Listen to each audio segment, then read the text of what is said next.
If US President Donald Trump isn't Russian President Vladimir Putin's stooge, he's doing a great job pretending. Because Trump just came out and called Ukrainian President Volodymyr Zelensky a quote dictator and a quote modestly successful comedian, before telling Zelensky he quote better move fast or he won't have a country left. Not only that, but he also seemed to blame Ukraine for the war, which started when Russia invaded Ukraine in February 2022, after annexing Crimea in 2014. Here's exactly what Trump said. I think I have the power to end this war, and I think it's going very well.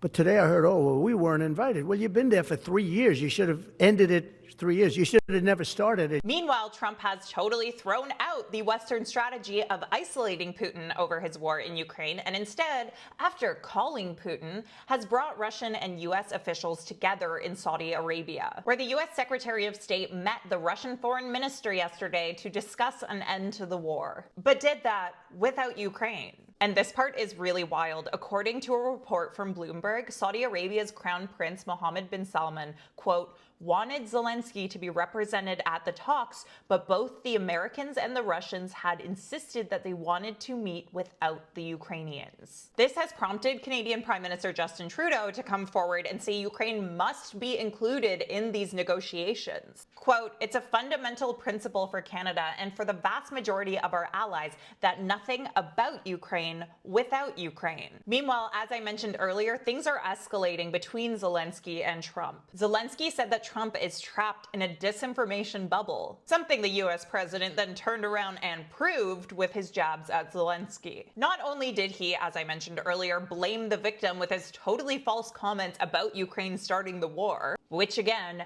they did not. But he also, again, called Zelensky a dictator and said Zelensky only has about 4% support. To quickly fact check those claims, well, it's very difficult to do a poll during a war. According to the limited surveys that Kyiv International Institute of Sociology was able to do, they found that 57% of Ukrainians say they trust Zelensky. That trust rating is higher than Trump's approval rating, which is currently sitting at about 44%.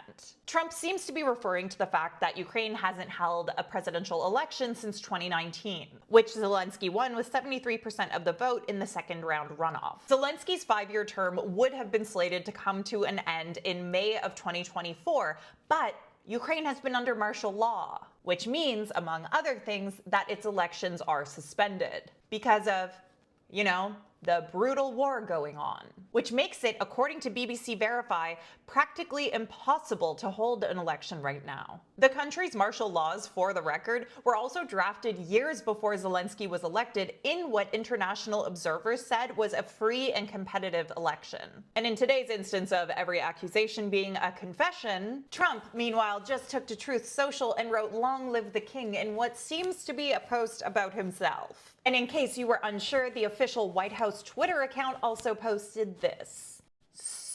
But this whole situation is yet another example of how the choice that Americans made in the fall didn't only hurt and doesn't only hurt themselves. Because now it sure looks like Ukrainians are gonna have to pay the price for the person the US citizens democratically elected.